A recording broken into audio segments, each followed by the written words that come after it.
దివ్యవాణి TV ప్రేక్షకులందరికీ శుభోదయం.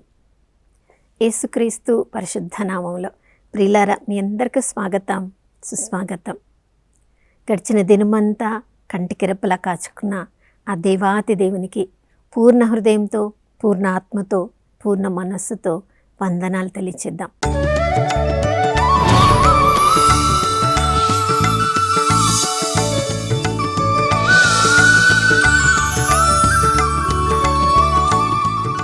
ప్రియులారా, నమ్మదగిన దేవుడు, విశ్వసనీయుడు ఈ ఉదయకాలంలో కూడా తన నూతన ప్రేమను, కరుణను మనందరిపై కుమ్మరించి ఉన్నారు.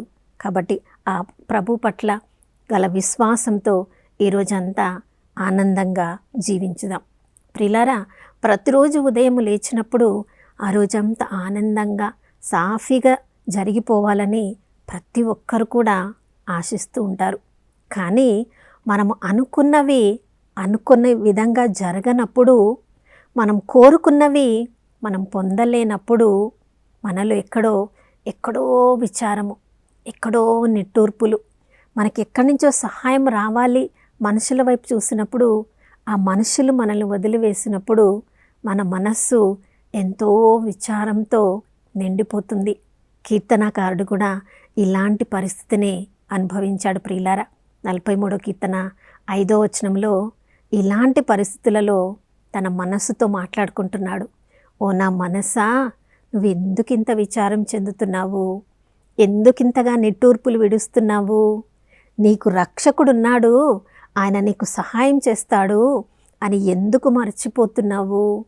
ఆ ప్రభు పట్ల నమ్మకాన్ని కలిగి ఉండుము.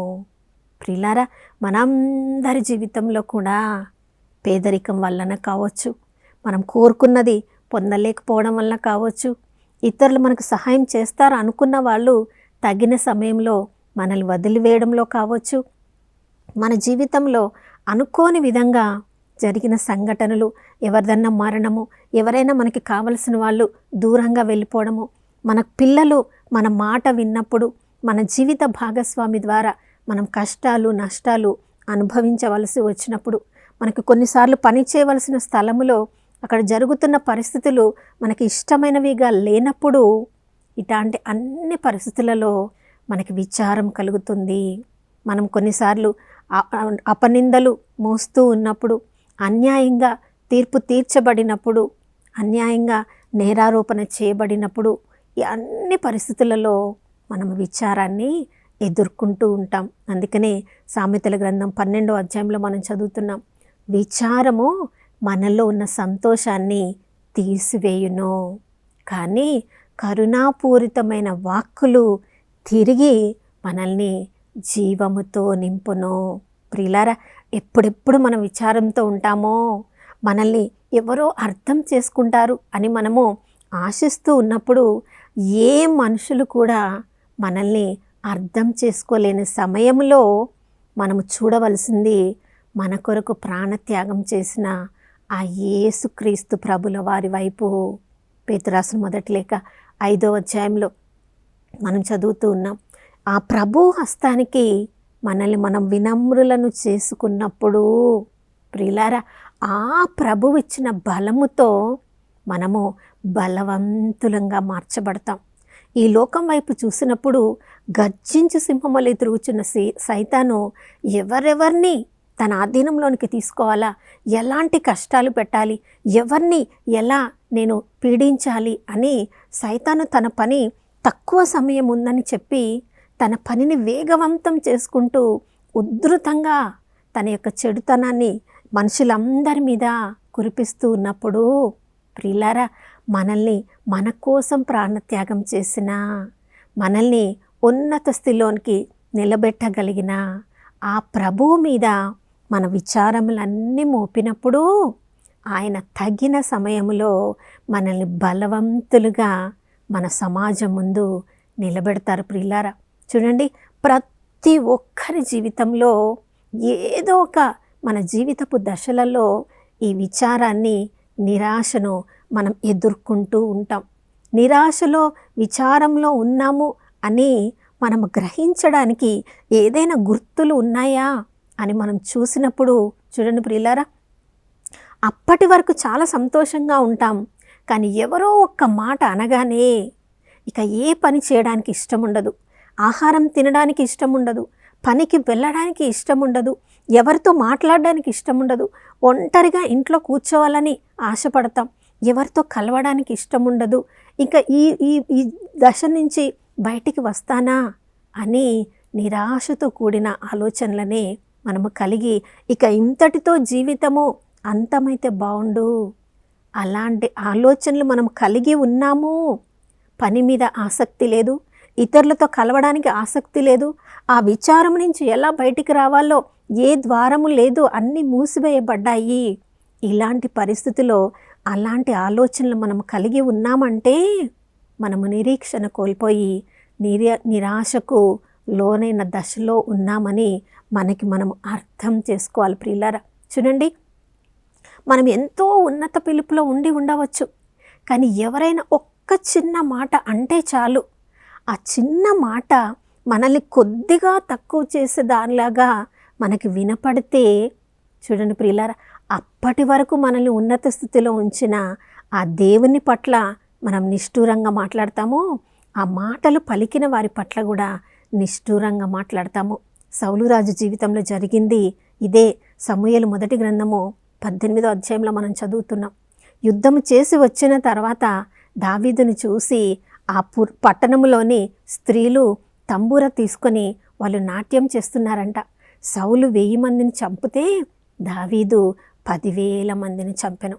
ఆ ఒక్క మాట సౌలు జీవితాన్ని పూర్తిగా మార్చివేసింది. ప్రియులారా, తన ముందు జీవితము తను కూడా ఒక సాధారణ వ్యక్తిలాగా ఉన్నవాడు, ఒక సాధారణ వ్యక్తి జీవితం నుంచి దేవుడు నన్ను రాజుగా చేశాడు, దాని మీద తన దృష్టిని పెట్టకుండా ఆ స్త్రీలు అన్న ఒక్క మాట మీద నన్ను తక్కువ చేసి చూశారు, రాజునైన నేను ఎప్పుడు ఉన్నత స్థితిలో ఉండాలి అని అనుకున్నప్పుడు, మరి ఆ ఉన్నత స్థితిలో మనల్ని ఉంచిన దేవుని మీద మన దృష్టిని పెట్టినప్పుడు ఎవ్వరు మన గురించి ఎక్కువ మాట్లాడినా తక్కువ మాట్లాడినా అది మన మనసుకు తీసుకోం. ప్రియులారా, చూడండి, సమూయేలు మొదటి గ్రంథం 15వ అధ్యాయంలో దేవుని చిత్తానికి వ్యతిరేకంగా సౌలు రాజు చేయవలసిన అమాలేకీయుల యుద్ధంలో దేవుని చిత్తాన్ని ఆయన నెరవేర్చలేదు కాబట్టి దేవుని చిత్తం నుంచి అతడు తొలగించబడ్డాడు. ఇక అప్పటి నుంచి పరిస్థితులన్నీ కూడా రాజుకు వ్యతిరేకంగా తారుమారు అవుతున్నాయి.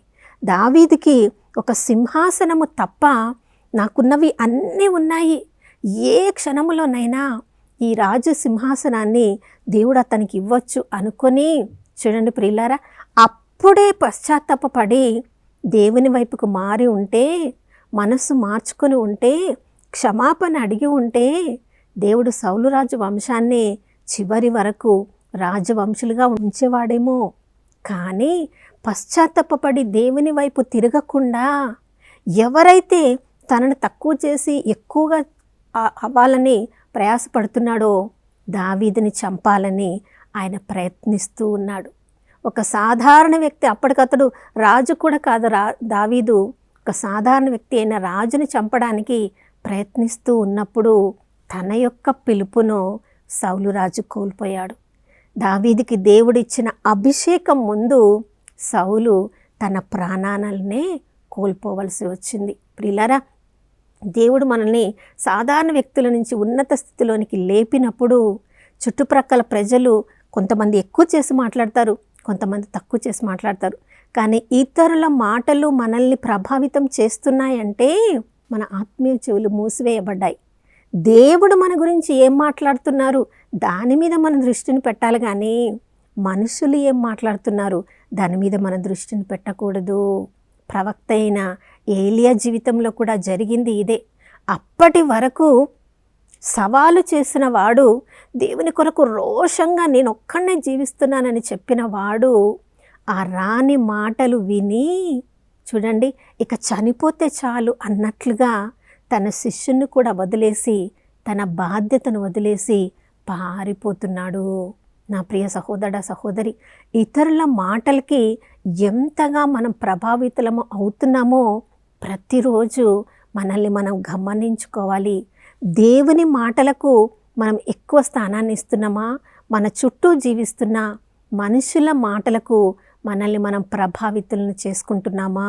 ఈ లోకంలో రకరకాల మనుషులు వాళ్ళ ఇష్టము వచ్చినట్లుగా మన గురించి మాట్లాడుతూ ఉన్నప్పుడు దానికి మనల్ని మనము సమర్పించుకోకుండా నా సృష్టికర్త అయిన దేవుడు నా గురించి ఏం మాట్లాడుతున్నాడు, దానికి మనము సమయాన్ని కేటాయించినప్పుడు ఆ ప్రభువు ప్రతి ఒక్కరిని కూడా తన అభిషేకంతో నింపి ఉన్నత స్థితిలోనికి లేపడానికే ప్రయత్నిస్తూ ఉంటాడు.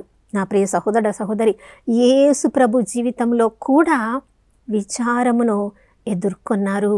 మరి యేసు ప్రభువు ఎలా ఈ విచారము నుంచి బయటపడ్డారు? గెత్సెమని తోటలో ప్రభువు మరణ వేదన అనుభవిస్తూ ఉన్నప్పుడు చూడండి, ప్రార్థనలో తండ్రి చిత్తాన్ని తెలుసుకోవడానికి తనను తాను అప్పగించుకున్నారు. ఒంటరిగా వెళ్ళకుండా తనకి ఇష్టమైన శిష్యులను, ఆ 3 శిష్యులను తనతో పాటు తీసుకొని వెళ్ళి, నాకు మరణ వేదన అనుభవిస్తున్నాను, నాతో కలిసి ప్రార్థించండి అని చెప్పారు. ప్రియులారా, ఎప్పుడెప్పుడు మనం విచారంతో ఉంటామో కొన్నిసార్లు ఆ ప్రార్థనతో మనల్ని మనం బలపరచుకోలేము. ప్రార్థనల్లో ఎవరెవరైతే మనకు సహాయపడడానికి ప్రభు మనకు అనుగ్రహించారో వారి యొక్క అవసరాన్ని మనము తప్పకుండా వారి యొక్క సహాయాన్ని మనం స్వీకరించవచ్చు. ఆ 3 శిష్యులు నిద్రతో ఉన్నారు, అయినప్పటికీ కూడా ప్రభు వారిని మరలా లేపి మీరు ప్రార్థించండి అని చెప్తున్నాడు. వాళ్ళని ప్రార్థించమని చెప్పి యేసుప్రభు కూర్చొని ఎక్కడ కూడా విచారంతో లేరు ప్రియులారా. తన వంతు సహకరించినప్పటికీ కూడా ఆ రాత్రంతా కూడా ప్రార్థనలో ఎంతగా బాధను అనుభవించారంటే రక్తము చెమటలాగా ఆ భూమి మీద పడునంతగా తను బాధలో విచారంలో ఉన్నప్పటికీ కూడా ఆ పరిస్థితి నుంచి తను బయటికి తీసుకురాగలిగిన ఆ తండ్రి మీదనే తన దృష్టిని పెట్టారు. అటువంటి పరిస్థితుల్లో కూడా ఆ పాత్రని ఎంత భయంకరమైనదో ప్రభునకు తెలిసినప్పటికీ, తండ్రి నీ చిత్తమైతే ఆ పాత్ర నుండి నేను త్రాగడానికి నాకు శక్తినివ్వండి అని ప్రాధేయపడుతున్నారు. ఎప్పుడెప్పుడు మనం విచారంలో ఉన్నామో, కొన్ని పరిస్థితులను మనం ఎదుర్కొంటూ ఉన్నప్పుడు అది మన శక్తికి మించినవిగా అనిపిస్తూ ఉన్నప్పటికీ కూడా ఆ ప్రభు యొక్క కృపను మనం అడుక్కున్నట్లయితే ప్రభువే మనకు తోడుగా ఉంటారు. చూడండి, అలాంటి యేసుప్రభు గెత్సెమని తోటలో అలాంటి బాధను అనుభవిస్తున్నప్పుడు దేవుడు తన దూతలను పంపి యేసుప్రభువును ఆదరించెను అని మనం చదువుతున్నాం. నా ప్రియ సహోదర సహోదరి, మనందరి జీవితంలో కూడా ఈ విచారము మనల్ని ఎదుర్కోవడానికి మనం చూసినప్పుడు విచారం మీద, విచారాన్ని కలిగించే పరిస్థితుల మీద మన దృష్టిని పెట్టకుండా దాని నుంచి బయట పడవేయగలిగిన ఆ దేవుని మీద మన దృష్టిని పెడితే ప్రభువు తప్పకుండా తన కృపను అనుగ్రహించి ప్రభు చిత్తమేదో మన జీవితంలో అదే జరిగించును. దావీదును సౌలురాజు చంపాలని ఎంత ప్రయత్నించినప్పటికీ దేవుడు సౌలురాజుకి ఇచ్చిన అభిషేకం యొక్క విలువ దావీదుకు బాగా తెలుసు కాబట్టి తను చంపడానికి ప్రయత్నిస్తున్న సౌలురాజుని చంపడానికి దావీదుకు మరలా అవకాశము వచ్చినప్పటికీ, దావీదు చుట్టుప్రక్కల ఉన్న సైనికులు ఆయనను చంపమని చెప్తున్నప్పటికీ, తమకు అవకాశం ఇవ్వమని అడిగినప్పటికీ, చూడండి ప్రియులారా, ఆ పరిస్థితిలోనికి తను తాను అప్పగించుకోకుండా ఆ పరిస్థితిని తన చేతిలోనికి తీసుకొని అభిషేకం ఉన్న విలువను బట్టి దేవుని అభిషక్తిని మీద నేను ఏ విధంగా చేయి వేయగలను. మనం విచారంలో ఉన్నప్పుడు ఎవరైనా మనకు వ్యతిరేకంగా మాట్లాడినప్పుడు మనము వెంటనే వాళ్ళకి వ్యతిరేకంగా ప్రతిస్పందిస్తూ ఉంటాం. కానీ దావీదు లాంటి మంచి మనసు కలిగి ఉన్నట్లయితే ఆ ప్రభువుకు మనల్ని మనం అప్పచెప్పుకున్నప్పుడు ప్రభు ముందు మనం వినమ్రులమైతే ఆయన తగిన సమయంలో దావీదు రాజుని లేపినట్లు ఆయన వంశాన్ని చివరి వరకు కూడా రాజవంశంగా యేసు ప్రభువు ఆ దావీదు రాజు వంశంలో జన్మించి రాజాతి రాజుగా ఆ ప్రభు ఈ లోకాన్ని పరిపాలించే వరకు కూడా ప్రియులారా దావీదును అంత ఉన్నత స్థితిలోనికి లేపాడు. దావీదు రాజు జీవితంలో ఎన్నో పరిస్థితులను తలంచుకున్నప్పుడు ఆయన కూడా విచారముతో మునిగిపోయే పరిస్థితులలోనే ఉన్నాడు. కానీ ఏ పరిస్థితి కూడా తన్ను తాను ఆ యొక్క విచారంలోనికి వెళ్ళకుండా ప్రతి పరిస్థితిలో దేవుని వైపుకి కన్నులెత్తాడు. 43వ కీర్తనలో కూడా కీర్తనకారుడు అంటున్నాడు, ప్రభువా నీవే నాకు తోడుగా ఉన్నావు, నీవే నాకు రక్షకుడవు, నీవే నాకు ఆశ్రయుడవు, నీవే నీ నీతితో నన్ను నింపుము, నన్ను లేపుము, నీవు నాకు సహాయకుడుగా ఉన్నావు కాబట్టి ఈ పరిస్థితి నుంచి నన్ను లేపగలిగిన వాడు నీవే అని తన మనస్సుతో, విచారముతో నిండిన తన మనసుతో మాట్లాడుకుంటున్నాడు. ఓ నా మనసా, నువ్వెందుకు ఇంత విచారపడుతున్నావు? ఆ ప్రభువు నీకు ఆశ్రయుడని నీకు తెలుసు కదా, ఆ ప్రభువు మీద నమ్మకం పెట్టుము. ఆయన నీకు రక్షకుడిగా ఉన్నాడు, నీకు తప్పకుండా సహాయం చేస్తాడు. ఈ వాగ్దానం మనందరి జీవితంలో ఇలాంటి గొప్ప ప్రార్థనలు మనం చేయాలంటే ఆ దేవుని కృప మనందరి మీద ఉండాలని ప్రార్థించుకుందాం. నాతో కలిసి ప్రార్థించండి. పరిశుద్ధమైన దేవానికి స్తోత్రములు తండ్రి. దేవుని చిత్తంలో ఉండాలని ప్రయాసపడుతున్న ప్రతి ఒక్కరి జీవితంలో అయ్యా, ఈ లోక పరిస్థితులను మేము చూసినప్పుడు మాకు నిరాశ, విచారంలే కలుగుతూ ఉంటాయి. ప్రభా, మా పాప భారము, మా సమాజంలోని పరిస్థితులు ఎన్నోసార్లు మమ్మల్ని విచారానికి లోను చేస్తూ ఉంటాయి. కానీ ఆ పరిస్థితులన్నిటిలో మేము విచారమునకు బలి అయిపోకుండా, నిరాశకు బలి అయిపోకుండా ప్రభా, మా మనసుతో మేము మాట్లాడుకోవడానికి అయ్యా మాకు కృపనివ్వండి. ఓ నా మనసా, నువ్వెందుకు విచారం చెందుతున్నావు? ఎందుకు దిగులుగా ఉన్నావు? నిన్ను నడిపించే ఆ ప్రభువు మీద నువ్వు నమ్మకం పెట్టుకో.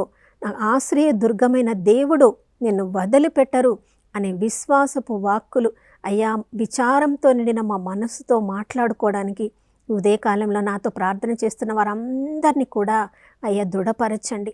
ఏ పరిస్థితిలో వాళ్ళు ఉన్నారో అందరి హృదయ రహస్యములను ఎరిగిన దేవుడవు ప్రభానికి స్తోత్రం.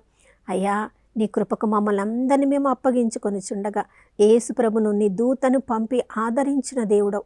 అయ్యా, మమ్మల్ని అందరినీ కూడా ఆదరించమని యేసయ్య పరిశుద్ధ నామములో అడిగి వేడుకొనిచున్నాం తండ్రి, ఆమేన్. అవును ప్రియులారా, ఆశ్రయనీయుడైన దేవుడు మనకు తోడుగా ఉండగా ఏ విచారము కూడా మనల్ని ఏమీ చేయలేదు. కాబట్టి ఈరోజంతా ఆనందంగా జీవించుదాం. మరొక నూతన శుభోదయంలో మనం అందరం కలుసుకునే వరకు దివ్యవాణి టీవీని వీక్షిస్తూ ఉన్నాం. ఇమ్మానుయేలు, దేవుడు మనతో ఉన్నారు.